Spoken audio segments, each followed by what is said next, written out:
Hey guys, it's Leah. Welcome back, or welcome if you are new, and welcome to arguably my favourite video to film every single year. My top 10 books of 2024. There is absolutely nothing better than compiling a list of your favourite books at the end of a year. I feel like 2024, more so than any other year, there is such an array of genres and different kinds of books that made it onto my top 10 list. I'm not gonna lie, if you're not new around here, if you've been here for the entirety of 2024, or maybe you've only watched a couple of videos of mine, some of these will not come as a surprise to you. I feel like I've raved about so many of these for the entirety of the year, and other ones not so much, so I'm very excited. Let's just get straight into them. I'm not gonna lie, in terms of the way that I have ordered them, the only confident ranking that I have is 3 to 1. 4 to 6 will absolutely vary depending on the day, but this is the ranking that I kind of came up with in the end because I feel like I would have been here forever trying to actually perfect it. The 10th best book that I read in 2024. This author will not come as a surprise to pretty much anybody. It is Six Scorched Roses by Carissa Broadbent. Initially, when I was making this list, I loved all of Carissa Broadbent's books that I read in 2024.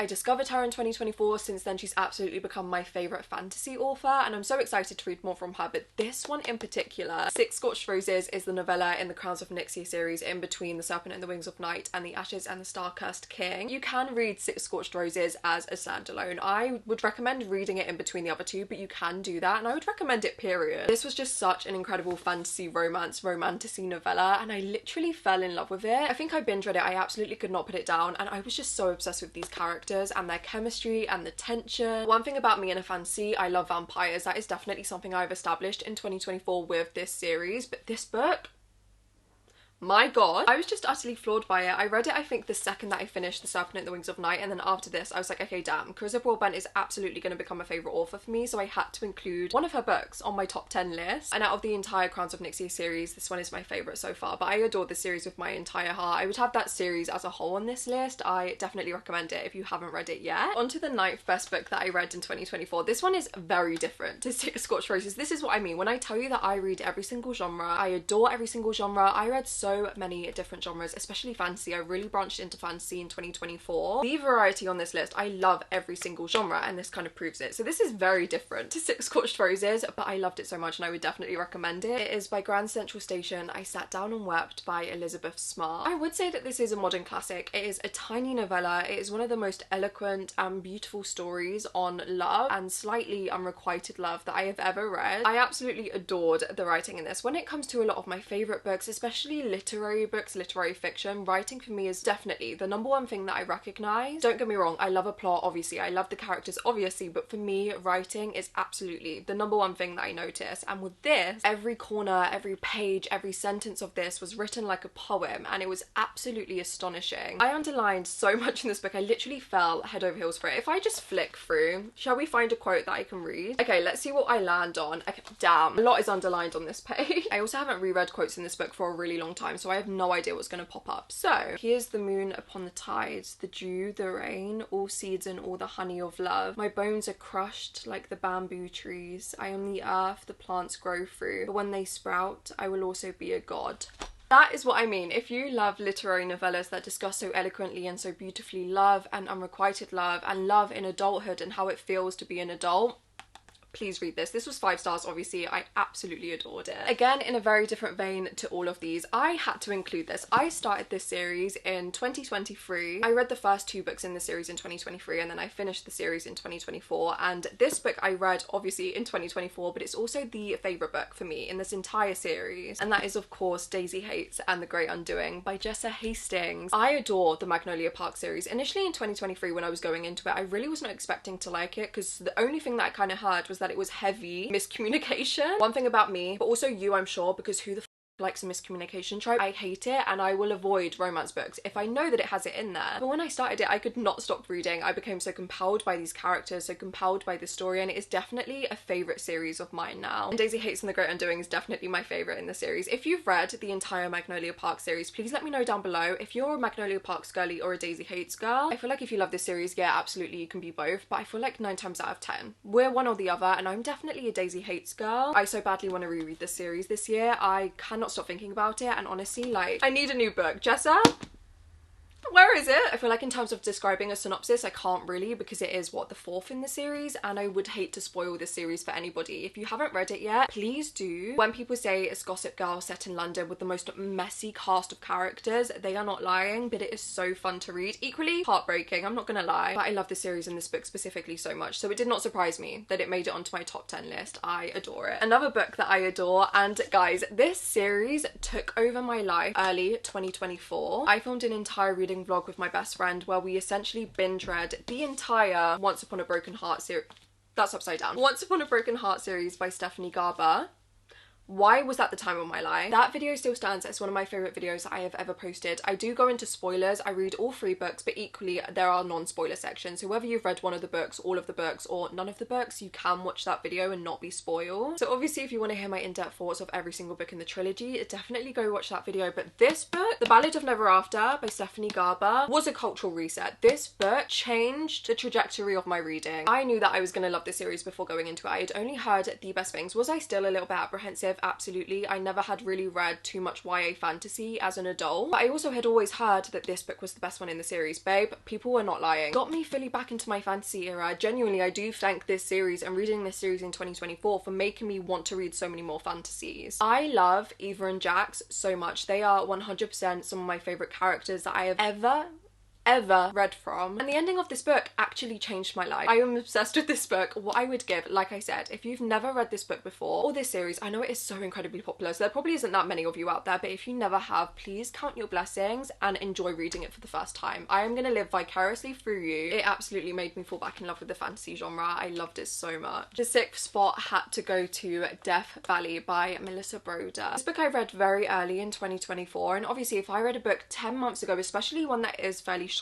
and I can remember every single thing that happened in it, exactly how I felt about it. It is such a credit to the novel and to the author, and I adore Melissa Broder. I am so excited to read more from her. I don't think I would recommend it to everyone. I would definitely recommend it to the people who love literary fiction that is slightly on the weirder side, maybe a little bit ambiguous and a little bit strange. In this, we are essentially following a protagonist who is experiencing a lot of premature and preempted grief and acceptance. Her dad is in the ICU and her partner's illness is quickly worsening, so she is not having a great time, and one day she just stumbles into the Californian desert and she comes across this cactus. I think that's all you should know. It is very, very strange, but one thing that I adore in literature so much, especially when it comes to literary fiction or translated fiction, even literary horror, I absolutely love when those genres discuss grief and they use all of this strangeness and this ambiguity and this speculativeness as a metaphor for things like grief and loss. I just think this book was one of those that did it absolutely superbly. It was a 5-star read for me. Like I said, I read it so early in the year and I still think about it all of the time. If you do need a little bit more convincing, somebody once quoted it as the Chronicles of Narnia, but instead of a wardrobe, it's a cactus. I absolutely adored this book. Definitely one for the strange literary fiction lovers. Talking about literary fiction, the 5th best book that I read in 2024 was Martyr by Kavir Akbar. I read this in this reading vlog, and before even ever picking up this book, I had a suspicion that I would love it. So many people recommended it to me. So many people recommended it to me online. So many people recommended it to me in person when I was a bookseller last year, and I always had my eye on it. I always knew I wanted to pick it up ever since I saw it released last year, and then I did for that reading vlog.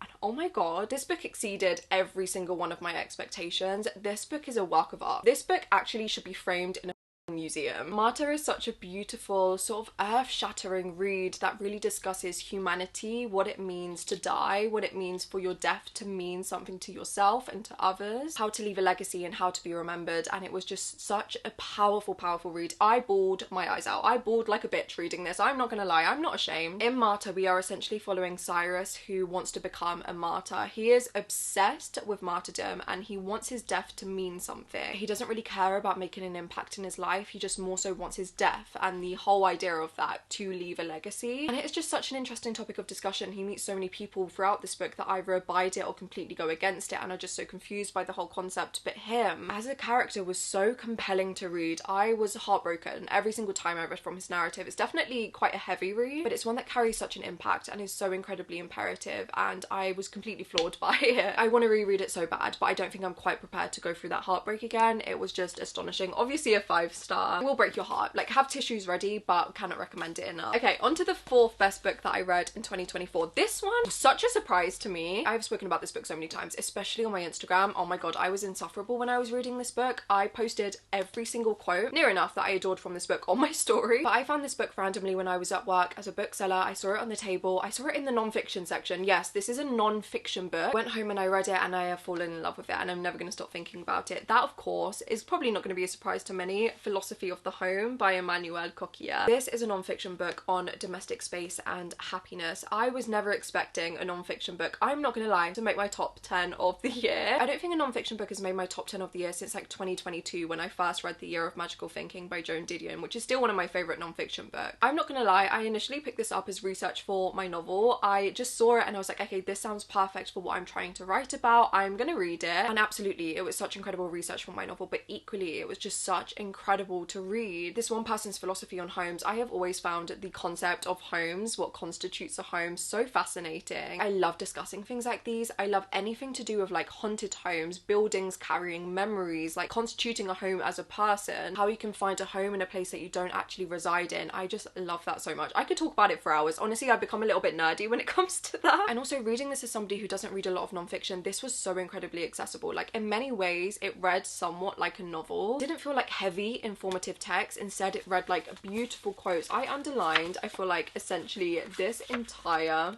book. For example, a quote that literally proves that this doesn't read like heavy, informative text. It reads, "It is a form of writing, but cosmic, made of the planet's skin, with its flesh, its bones, its hair. Every time we build homes, we and every other living creature, one portion of the earth becomes psychedelic matter, honey." I was completely floored by it. This is one that I'm always going to dip in and out of, especially as I do write my novel. I was just obsessed and it had to make my top 10 of the year. This was definitely one of the biggest surprises of me of 2024. I cannot believe that a non-fiction made it. That might sound quite ignorant, but I don't read a lot of them. If you are ever looking for a non-fiction book, I highly recommend this. Even if you think it's not a subject that you're necessarily interested in, it floored me. It changed my perspective on so much. Okay, last but certainly not least, we are on my top 3. These 3 books are perfect. I mean, genuinely, all 10 of these books are perfect, but these 3, I knew they were in this order of my top 3 books of the year. There was absolutely no doubt about it. And look at how short all of these are. Please go and read these. There is no excuse. Like, they are just, I think, over 200 pages, some even shorter. But to go through them, the third best book that I read in 2024 was without a doubt This Is How You Lose the Time War by Amal El-Mota and Max Gladstone. This is slightly crazy to me because I had this book on my radar, I want to say ever since it was published. Like, we're talking years. I had this book on my radar for so long and I just never got to it. I don't know why I felt slightly intimidated by it. I have never read a lot of sci-fi. Maybe that was perhaps why, but this book is not only slightly sci-fi due to its time travel nature, but it is one of the best love stories I have ever read in my entire life. In this, we are essentially following Red and Blue, who are on 2 opposing sides of a war, but they write each other letters from different periods and different times in the universe, and this spans like a millennia. These letters absolutely floored me, and what I loved learning about even more so when I had finished the book is that obviously it's co-written. These 2 authors wrote the letters separately. Like, I'm assuming one person wrote red, one person wrote blue, and I think that just proves how much talent they have. The writing in this was absolutely astonishing. Again, some of the best writing that I have read all year, and even in terms of the plot, the ending of this book, I was absolutely floored. I was nearly in tears. I could not believe the way that it ended. Every single thing about this book was utter perfection to me. I definitely will be rereading it one day. I just need to get the strength, because you see all of these doggies were my favourite pages. We had a lot of quotes that I adored in this. Without a doubt, one of the most beautifully written books that I read all year. My second favourite book of the year. This author, shock, take a wild guess as to who she is. I genuinely think every single year for the rest of my life, this author will have a top spot, in like the top 3 spot of every single book that I read in the year. And that is, of course, Clarice Lispector, specifically The Besieged City. This was surprisingly the only novel by Clarice that I read for the first time last year. I was also reading the entirety of her complete stories. That is like a 700-800 page book compiling every single short story that she ever wrote. I wanted to finish it in 2024, I didn't, and I'm not going to rush the experience. Clarice Lispector is, of course, my favourite author of all time. Like I said, if you've been here before, that shouldn't really come as any surprise to you. I am utterly obsessed with her and every single thing that she writes. She is an author who writes so eloquently about philosophy and girlhood and womanhood, about love and desire and death and what happens post that. She just writes so eloquently and she perfectly executes every single thought I have ever had in my brain. Also, guys, I'm so sorry for the lighting. It is so, like, there is a storm on the way and the sun keeps going in and out of the clouds, so please ignore that. But specifically The Besieged City, it discusses at length, of course, across girlhood and how you come into your own as a woman. Coming from a small town, entering a city, this also has a sentient city, and I love anything that is sentient. Give me a sentient house or a sentient city or a sentient instrument. Anything that is sentient, I eat it up. I love it. So we have a sentient city in this, and it is just so astonishing. The way that she writes about coming from a small town and entering that sort of new magical-ish world was breathtaking and so incredibly relatable. I think the way that Clarice Lispector describes and narrates detail in this, one of the main things that I remember is the extreme detail she goes to in terms of how much space furniture takes, how much space dust takes, why we decorate the way that we decorate, how we create these little abysses for ourselves. It was absolutely astonishing, and obviously it's no surprise to myself that Clarice Lispector made it in my top 3 spot of the year. Like this, she is undoubtedly my favourite author. I will be so surprised if one day somebody tops her as my favourite author, because I am just completely floored by every single thing that she writes. I feel like she is the writer for me, and I just absolutely adored The Besieged City, and I'm adoring so much reading all of her books in chronological order. So we'll see if next year we'll get a favourite. Maybe it'll be The Complete Stories, even though I read the majority of it in 2024. I could talk about Clarice Lispector forever, so let's go on to my top favourite book of 2024. Again, if you follow me on Instagram or you follow me on TikTok, this will not come as any surprise. It is It Lasts Forever and Then It Is Over by Anne DeMarkin. I love this book with every fibre of my being. Like, this book, I will cry if I think about it too much. I had never read anything from this author before. I had never heard anybody talk about it, but I love Fitzcarraldo editions. Prior to It Lasts Forever and Then It's Over, I had only read a couple, but every single one that I had read, I had wholly adored, and I knew that I could trust every single thing that they ever published. And then I saw this one come into the bookshop at work, literally one copy, and I saw the title and I was like, okay, you're coming home with me. Did I start it instantly straight away and I could not put it down ever since? Yeah, I love this book so much. This book is incredibly haunting and post-apocalyptic and dystopian and so atmospheric. It discusses at length philosophy and the philosophy of living in an afterlife and death. In this, we are essentially following our protagonist who is in the afterlife. I think that is really all you should go into knowing. In the afterlife, she cannot remember where she came from. She cannot remember her name. All she can remember is that she once loved this one thing. We don't know if this one thing is an object or an animal or a person. We are just so compelled and so overtaken and overwhelmed by the fact that she loved them. It is a novel about self-discovery, about refinding yourself post-death, about how one can be hungry even in death. I absolutely love post-apocalyptic anything. Like, I loved The Walking Dead growing up. Give me a zombie narrative, I'm gonna love it. But equally, I love anything that is dystopian and discusses humanity and grief and philosophy and just what it is like to be human. Might sound a little bit morbid, babe. I don't read happy books. It honestly fills me with so much joy, and it warms me to my core that so many people have picked this up ever since I started, literally, babe, non-stop talking about it on TikTok. So many people have picked up since. So many people have told me that they picked up due to my videos and that they have loved it and that it is some of their favourite books of the year, and honestly it makes me want to cry every single time anybody has ever told me that they picked up a book because of me and they loved it or it became their favourite book of all time or of the year. Babe, I love you. I will cry. And I say that because I am so full of joy that so many people had the exact same experience as me. Like, this book, in terms of its plot, in terms of its character, in terms of its cleverness with its philosophy, but equally the writing. The writing was astonishing. Again, we've been new. We know I like to dog ear my favourite pages, and as I said, there are tons in this, and this is literally just over 100 pages. This book absolutely floored me. There was no doubt in my brain that this was my #1 spot of the year, and please, if you love anything that is dystopian, post-apocalyptic, but not necessarily in the sense of, oh my god, zombies, survival, end of the world, violence, but more in the philosophy of death and grief and what happens when you keep on living and you are overwhelmed with this desire for hunger. It Lasts Forever and Then It's Over was undoubtedly my favourite top book of 2024 and instantly found its way onto my favourites of all time list. I love this book so much. But yeah, guys, those were my top 10 books of 2024. Of course, if you have read any of these, please let me know what you thought about them, whether you loved them or you disliked them. I would love to know if we have the same taste or widely differing. Also, please feel free to let me know what your favourites of 2024 were. What was your #1, if you do rank them, what was your #1 best book of the year? Equally, as always, if you watch until the very end of the video and you don't know what to comment but you want to show you stayed until the end, comment any blue emoji for It Lasts Forever and Then It's Over. This video is going up in 2025, but I equally still wanted to thank you all for all of your support in 2024, for all of your joys and just being here with me. Our little corner of the internet. I feel like so many people say that, but genuinely genuinely fills me with so much joy. I am so appreciative and I'm so grateful for all of the opportunities you guys give me, for all of the love and all of the support. Genuinely talking to you guys about all of my passions and my joys and literature is the biggest blessing in the entire world. So thank you so much for all of the support. Whether you are with me throughout the entirety of 2024, whether you've been with me since the very start of my channel, or you have joined so far in 2025, I love you all and I'm so excited for the next year. I have so many fun videos planned that I literally already cannot wait for you guys to see, and I am so hopeful about my top 10 of next year. As always, if you did enjoy this video and you are not yet subscribed, it would mean the world to have you here. Equally, don't forget to give it a massive thumbs up. I love you guys very, very much. Thank you so much for watching. I really hope you enjoyed, and I will see you again very, very soon with another video.